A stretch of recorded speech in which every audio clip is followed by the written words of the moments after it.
ദൈവത്തിൻ്റെ അതിപരിശുദ്ധമേറിയ നാം വാഴ്ത്തപ്പെടുമാറാകട്ടെ. അനുഗ്രഹമേറിയ ഈ പ്രഭാതത്തിൽ വചന സന്ദേശവുമായി നിങ്ങളുടെ മുമ്പിലായിരിക്കാൻ എൻ്റെ കർത്താവ് എൻ്റെ ജീവിതത്തിൽ അവസരത്തെ നൽകിയതിനായിട്ട് എൻ്റെ ദൈവത്തിന് നന്ദിയോടെ സ്തോത്രം ചെയ്യുന്നു.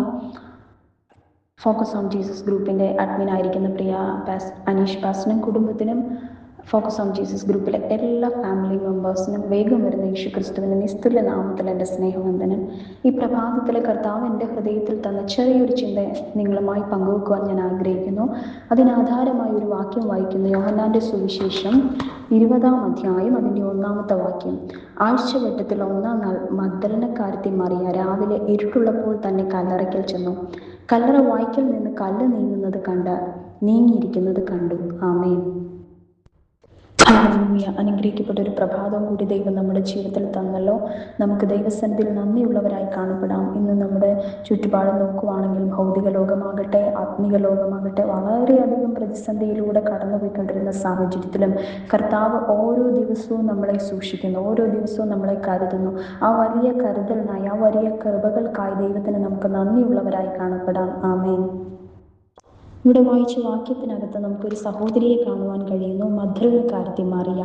താൻ ചെയ്യുന്നൊരു പ്രവൃത്തിയാണ് നമുക്കിവിടെ കാണുവാൻ കഴിയുന്നത്. ആമേൻ. കർത്താവായ യേശു ക്രിസ്തുവിൻ്റെ ക്രൂശീകരണത്തിന് ശേഷം അല്ലെങ്കിൽ ക്രൂശീകരണത്തിന് പിറ്റേ ദിവസം ശബത്താണ്. യഹൂദ മര്യാദ പ്രകാരം ശബത്തിൽ സ്വസ്ഥമായിരിക്കണം. ഈ സഹോദരിയും ശബത്തിൽ സ്വസ്ഥമായിരുന്നിട്ട് ആഴ്ചവട്ടത്തിൻ്റെ 1-ാം നാൾ താൻ അതിരാവിലെ എഴുന്നേൽക്കുകയാണ്. അതിരാവിലെ എഴുന്നേൽക്കുന്നത് തൻ്റെ ഹൃദയത്തിൽ ഒരു അതിവാഞ്ചയുണ്ട്. എൻ്റെ അരുമനാഥനെ, എൻ്റെ അരുമ മണവാളനെ കാണുവാനായിട്ട് ഞാൻ കല്ലറയിലേക്ക് പോകും, അല്ലെങ്കിൽ അവന് വേണ്ടി അവസാനമായി എനിക്ക് ചെയ്യുവാൻ കഴിയുന്ന ഒരു കാര്യമുണ്ട്, അത് ചെയ്യണം. അത് അതിരാവിലെ അല്ലെങ്കിൽ ആ ഒരു അതിവാഞ്ചയോടുകൂടി ആ പ്രിയ സഹോദരി പുറപ്പെടുവാൻ തക്കവണ്ണം ഇടയാകുന്നതാണ് നമ്മളിവിടെ വായിക്കുവാൻ തക്കവണ്ണം ഇടയായത്. താൻ പോകുന്നത് വെറുതെയല്ല, തൻ്റെ കയ്യിൽ സുഗന്ധവർഗമുണ്ട്. അത് അപ്പോഴത്തെ ആ സമയത്ത് ഒരുക്കി വെച്ച സുഗന്ധവർഗമല്ല, താൻ മുമ്പേ തന്നെ ഒരുക്കി വെച്ച സുഗന്ധവർഗം. അതായത് നാം ദൈവസന്നിധിയിലേക്ക് അടുത്തു വരുന്നതിന് മുമ്പേ നമുക്കൊരു ഒരുക്കം ആവശ്യമാണ്. പ്രാർത്ഥനയാകുന്ന ഒരുക്കം നമ്മുടെ ജീവിതത്തിൽ ആവശ്യമാണ്. നാം ആരാധനയ്ക്ക് പോകുമ്പോഴാകട്ടെ, മീറ്റിങ്ങുകൾ അറ്റൻഡ് ചെയ്യുമ്പോഴാകട്ടെ, അപ്പോഴെല്ലാം അതിനു മുമ്പേ ഒരു ഒരുക്കം നമ്മുടെ ജീവിതത്തിൽ ഏറ്റവും അത്യാവശ്യമാണ്. ആമേൻ. ഈ പ്രിയ സഹോദരിയെ സംബന്ധിച്ചിടത്തോളം തൻ്റെ ജീവിതത്തിൽ 3 പരിമിതികൾ, ഈ കല്ലറയിലേക്ക് പോകുന്നതിന് തടസ്സമായ 3 പരിമിതികൾ തൻ്റെ ജീവിതത്തിലുണ്ട്. ആ പരിമിതികളെ ഒന്നും താൻ വകവെക്കാതെ ക്രിസ്തുവിനെ കാണുവാൻ, അല്ലെങ്കിൽ യേശുവിൻ്റെ ശരീരത്തിൽ തനിക്ക് സുഗന്ധവർഗം പൂശണമെന്നുള്ള ഒറ്റ ആഗ്രഹത്തോടു കൂടി താൻ പോകുന്നതാണ് നമുക്കിവിടെ കാണുവാൻ കഴിയുന്നത്. ആ സഹോദരിയുടെ 1-ാമത്തെ പരിമിതി എന്ന് പറയുന്നത് സ്ത്രീ എന്നുള്ള പരിമിതിയാണ്. താൻ പോകുന്നത് നിസ്സാരമായൊരു കാര്യമല്ല. താൻ പോകുന്നത് ഏറ്റവും ഇരുട്ടുള്ളപ്പോൾ തന്നെ, അതിരാവിലെ ഇരുട്ടുള്ളപ്പോൾ തന്നെ താൻ ആ കല്ലറയുടെ അവസ്ഥകളെന്ന് പറഞ്ഞാൽ വളരെ ശൂന്യമായ, അല്ലെങ്കിൽ ആരും പേടിക്കുന്ന ഒരു സാഹചര്യമാണ് കല്ലറയുടെ അവസ്ഥ.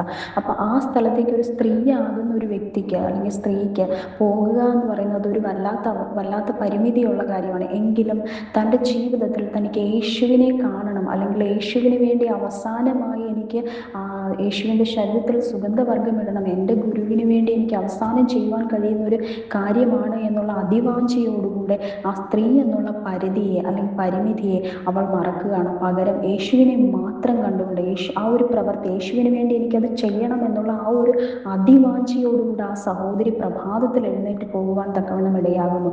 ആമേൻ. ഹല്ലേലൂയ. ഇതുപോലെ തന്നെ നാമും നമ്മുടെ പരിമിതികൾ പലതും ഉണ്ടായിരിക്കാം. നാം സ്ത്രീ എന്നുള്ള പരിമിതികളോ മറ്റെന്തെങ്കിലും പരിമിതികളോ ഉണ്ടെങ്കിലും നമ്മെ വിളിച്ച ദൈവത്തിൻ്റെ, നമ്മെ ഏൽപ്പിച്ച ആ ശുശ്രൂഷയുടെ മുമ്പിൽ ആ പരിധികളെ എല്ലാം മാറ്റിവെച്ച് കർത്താവിന് വേണ്ടി നാം പോകുവാൻ, അല്ലെങ്കിൽ കർത്താവിൻ്റെ കാര്യങ്ങൾക്ക് പ്രയോറിറ്റി കൊടുക്കുവാൻ നാം തയ്യാറാകുവാണെങ്കിൽ ദൈവം നമുക്ക് വേണ്ടി വൻ കാര്യങ്ങളെ ചെയ്യും. ദൈവം നമ്മുടെ ആവശ്യങ്ങളുടെ മുഖത്ത് വലിയവ പ്രവർത്തിപ്പാൻ തക്കവണ്ണം ഇടയായിത്തീരും. ആമേൻ.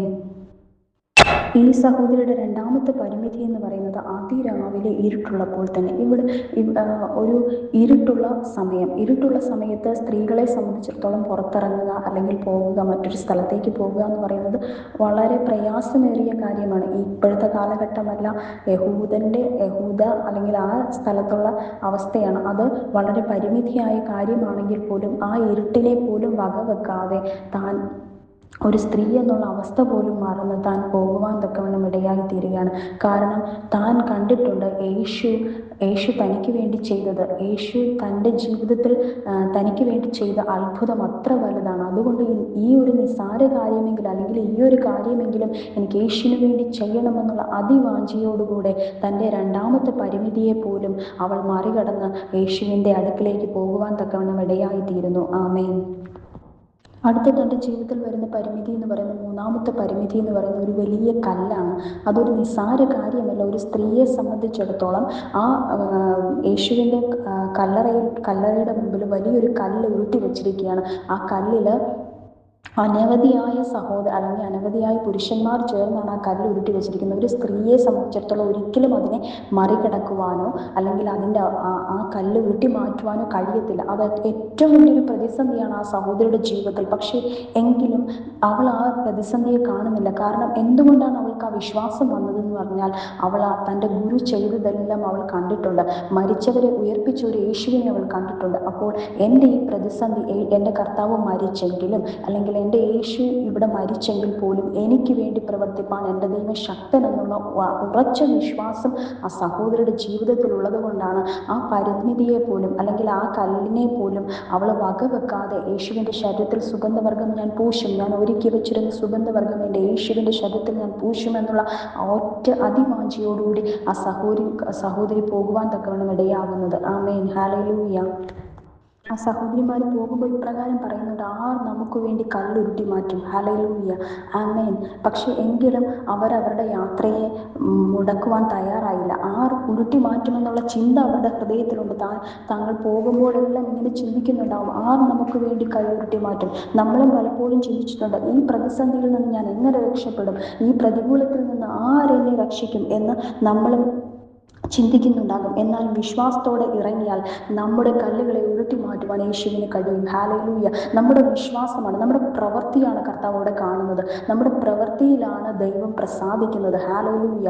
നാം ഉപവസിക്കുന്നുണ്ടായിരിക്കാം, നാം പ്രാർത്ഥിക്കുന്നുണ്ടായിരിക്കാം, നമ്മുടെ പ്രതിസന്ധികളെല്ലാം നമ്മൾ കിടന്ന് കണ്ണുനീരോടെ ആയിരിക്കുന്നുണ്ടായിരിക്കാം. എങ്കിലും നമ്മളൊരു ആക്ഷൻ, നമ്മളൊരു പ്രവൃത്തി ചെയ്യണം, ഒരു വിശ്വാസത്തിൻ്റെ കാൽച്ചുവടുകൾ വെക്കണം. ആ സമയത്ത് കർത്താവ് നമുക്ക് വേണ്ടി വൻ കാര്യങ്ങളെ ചെയ്യും. നമ്മുടെ ആ പ്രതിസന്ധികളെ മാറ്റുവാൻ, നമ്മുടെ ആ പ്രതികൂലത്തെ മാറ്റുവാൻ കർത്താവിന് കഴിയും. ആമേൻ. ഹല്ലേലൂയ. മറിയ വളരെ ഭാരത്തോടെ വളരെ വേദനയോടെ താൻ യാത്ര തിരിക്കുകയാണ്. എങ്ങനെ ആ കല്ലിനെ ഉരുട്ടി മാറ്റുവാൻ കഴിയുമെന്നുള്ള ആ ഒരു വേദനയുണ്ട്. പക്ഷെ അവളുടെ ജീവിതത്തിൽ ആ ഒരു വിശ്വാസവുമുണ്ട്. എൻ്റെ കർത്താവ് എനിക്ക് വേണ്ടി പ്രവർത്തിക്കുമെന്നുള്ള വലിയൊരു വിശ്വാസവും തൻ്റെ ജീവിതത്തിലുണ്ട്. അങ്ങനെ താൻ പോകുമ്പോൾ അവിടെ താൻ കാണുന്ന ഒരു കാഴ്ച, കല്ല് ഉരുട്ടി മാറ്റിയിരിക്കുന്നു, അല്ലെങ്കിൽ കല്ല് അവിടെ ഇല്ല. യേശുവിൻ്റെ കല്ലറ തുറന്നിരിക്കുന്നതായിട്ട് താൻ കാണുവാൻ തക്കവണ്ണം ഇടയായിത്തീരുന്നു. അവളുടെ വിശ്വാസം വർദ്ധിക്കുകയാണ്. ഹല്ലേലൂയ. ആമേൻ. ഹല്ലേലൂയ. പക്ഷേ താൻ പോയ കാര്യത്തിൽ വലിയൊരു ശൂന്യത അവിടെ വെളിപ്പെടുന്നു. അവളുടെ ഹൃദയത്തിൽ ആ ദൂരവേ ആ കല്ല് ഉരുട്ടി മാറ്റിയിരിക്കുന്നത് കണ്ടപ്പോൾ വളരെ സന്തോഷത്തോടെ ആയിരിക്കാം മറിയ ആ കല്ലറയിലേക്ക് അടുക്കലേക്ക് ചെല്ലുന്നത്. പക്ഷെ അവിടെ ചെല്ലുമ്പോൾ താൻ ഒരു ശൂന്യതയാണ്, വളരെ വലിയൊരു ശൂന്യതയാണ് തൻ്റെ ജീവിതത്തിൽ വെളിപ്പെടുവാൻ തക്കവണ്ണം ഇടയായത്. താൻ കുനിഞ്ഞു നോക്കുമ്പോൾ ഹല്ലേലൂയ, യേശുവിൻ്റെ ശരീരം അവിടെ ഇല്ല. അവൾ വളരെ ഭാരത്തോടെ വളരെ കരയുന്ന ഒരു അവസ്ഥ നമുക്ക് കാണുവാൻ കഴിയുന്നുണ്ട്. വളരെ കണ്ണുനീരോടെ. ബാക്കിയുള്ളവരെല്ലാം അവളെ വിട്ട് മാറിപ്പോയെങ്കിലും അവൾ അവിടെ തന്നെ തുടരുകയാണ്. കാരണം അവൾക്ക് അവളുടെ അരുമനാഥനെ കാണണം. അവളുടെ അരുമനാഥൻ എന്താണ് പറ്റിയതെന്ന് അവൾക്ക് അറിയണമായിരുന്നു. അതുകൊണ്ട് തന്നെ അവൾ കുനിഞ്ഞു നോക്കുമ്പോൾ 2 ദൂതന്മാരെ കാണുന്നു. നമ്മളാണെങ്കിൽ ദൂതന്മാരെ കണ്ടപ്പോൾ ശരി, എൻ്റെ വിഷയത്തിൽ ഇത്ര വലിയൊരു അവസ്ഥ ഉണ്ടായല്ലോ, അല്ലെങ്കിൽ ദൂതനെ ഞാൻ കണ്ടല്ലോ എന്ന് പറഞ്ഞ് നമ്മൾ മടങ്ങിപ്പോകും. പക്ഷേ മറിയ അവിടെ ദൂതനെ കണ്ടിട്ടും മടങ്ങിപ്പോകുവാൻ തയ്യാറായില്ല. അവൾക്ക് അറിയണമായിരുന്നു അവളുടെ ക്രിസ്തുവിന്, അവളുടെ യേശുവിന്, അവളുടെ അരുമ മണവാളന് എന്താണ് സംഭവിച്ചത്, എൻ്റെ ദൈവത്തിന് എന്ത് സംഭവിച്ചുവെന്ന് അവൾക്ക് അറിയണമായിരുന്നു. അവൾ അവിടെ തന്നെ തുടരുവാൻ തക്കവണ്ണം ഇടയായി തീർന്നു. അവളുടെ ആ വിശ്വാസം കണ്ടിട്ട് മറ്റാർക്കും പ്രത്യക്ഷപ്പെടാതെ, ഹല്ലേലൂയ, മറ്റാർക്കും പ്രത്യക്ഷപ്പെടാതെ മറിയയ്ക്ക് ആദ്യം പ്രത്യക്ഷപ്പെട്ടത് മറിയയുടെ മുമ്പിലാണ്. ഹല്ലേലൂയ. അത് അവളുടെ വിശ്വാസത്തിലാണ്, വിശ്വാസത്തിന് മുമ്പിലാണ് കർത്താവ്. അതുപോലെ തന്നെ നമ്മുടെ വിശ്വാസത്തിന് മുമ്പിൽ കർത്താവ് നമുക്ക് വേണ്ടി ഇറങ്ങി വരും. അത് എത്ര വലിയ പ്രതികൂലവുമാകട്ടെ, എത്ര വലിയ പ്രതിസന്ധിയുമാകട്ടെ. ഇനി മറിയയെ സംബന്ധിച്ചിടത്തോളം മറിയയുടെ എല്ലാ ആശ്രയവും തീർന്നു, ആശ്രയം ഫുൾ തീർന്നു. കാരണം അവളുടെ ദൈവം അല്ലെങ്കിൽ അവളുടെ ഗുരുവായിരിക്കുന്ന യേശു മരിച്ചു. അവളുടെ പ്രതീക്ഷ മൊത്തം തീർന്നു, മരിച്ചു, അടക്കപ്പെട്ടു. ഇനി ഒരു പ്രതീക്ഷയില്ല. എങ്കിലും അവൾക്കറിയാം, എൻ്റെ ദൈവത്തിന് എന്നെ വിടുവിക്കുവാൻ കഴിയും, എൻ്റെ ദൈവത്തിന് എൻ്റെ ആഗ്രഹത്തെ നിറവേറ്റി തരുവാൻ കഴിയുമെന്നുള്ള ആ ഒരു ഉറച്ച വിശ്വാസം, ആ ഒരു വിശ്വാസം കണ്ടിട്ടാണ് യേശു അവളുടെ മുമ്പിൽ പ്രത്യക്ഷപ്പെടുവാൻ ഇടയായി തീർന്നത്. ഹല്ലേലൂയ. ഇതുപോലെ നാമും നമ്മുടെ പ്രതിസന്ധികൾ എത്ര വലുതാകട്ടെ, എത്ര വലിയ പ്രതികൂലത്തിന് നടുവിലാകട്ടെ, എങ്കിലും നമ്മൾ വിശ്വാസത്തോടെ കർത്താവിൻ്റെ മുമ്പിൽ നിൽക്കുവാൻ തയ്യാറാകുവാണെങ്കിൽ ആ വിശ്വാസം വെറുതെയല്ല, അതൊരു അതിവിശ്വാസമായിരിക്കണം. അതിവിശ്വാസത്തോടെ ദൈവസന്നിധിയിലായിരിക്കുവാൻ തയ്യാറാകുവാണെങ്കിൽ കർത്താവ് നമുക്ക് വേണ്ടി ആ വിഷയങ്ങളുടെ മധ്യത്തിൽ ഇറങ്ങുവാൻ തക്കവണ്ണം ഇടയായി, നമ്മുടെ പ്രതിസന്ധികളെ ദൈവം മാറ്റുവാൻ തക്കവണ്ണം ഇടയായി തീരും, നമ്മുടെ കല്ലുകളെ ദൈവം ഉരുട്ടി മാറ്റുവാൻ തക്കവണ്ണം ഇടയായി തീരും. ആമേൻ, ഹല്ലേലൂയ. അവളുടെ ആ വിശ്വാസത്തിന് മുമ്പിൽ ഈ പ്രപഞ്ച സൃഷ്ടാവായ ദൈവം ആദ്യമായി അവൾക്ക് പ്രത്യക്ഷമാകുവാൻ തക്കണം. ദൈവത്തെ ആദ്യമായി അല്ലെങ്കിൽ യേശുവിനെ ആദ്യമായി കാണുവാനുള്ള ഭാഗ്യം മറിയയ്ക്ക് ലഭിക്കുവാൻ തക്കവണ്ണം ഇടയായി തീർന്നു.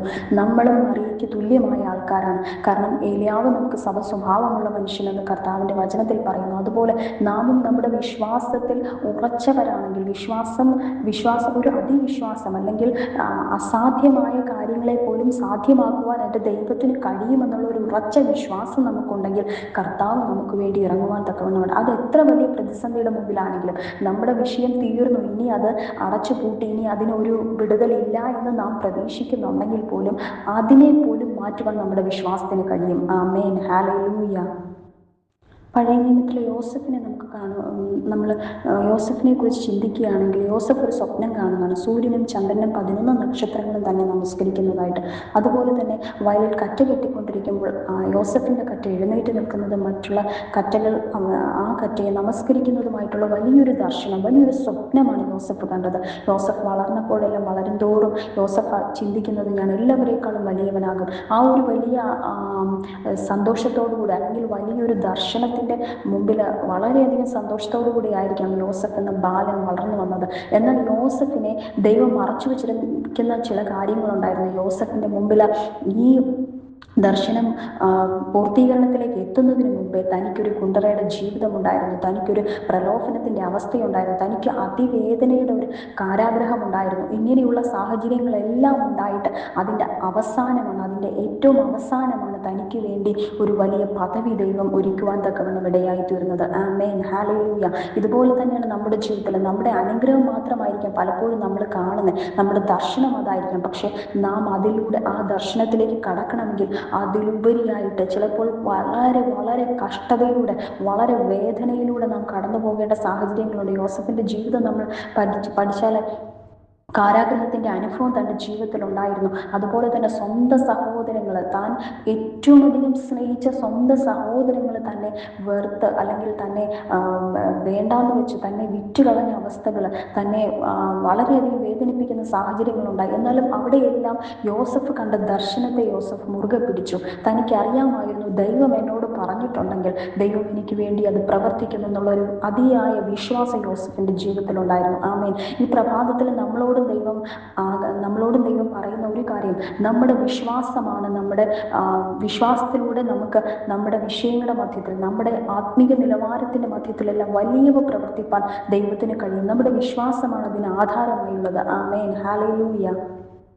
ആമേൻ. ഈ പ്രഭാതത്തിൽ നമുക്ക് നമ്മളെ തന്നെ താഴ്ത്തി പരമേൽപ്പിക്കാം. മറിയെ പോലെ ദൈവസന്നിധിയിൽ ഏറ്റവും പ്രയോറിറ്റി നമ്മുടെ കർത്താവിന് കൊടുക്കാം.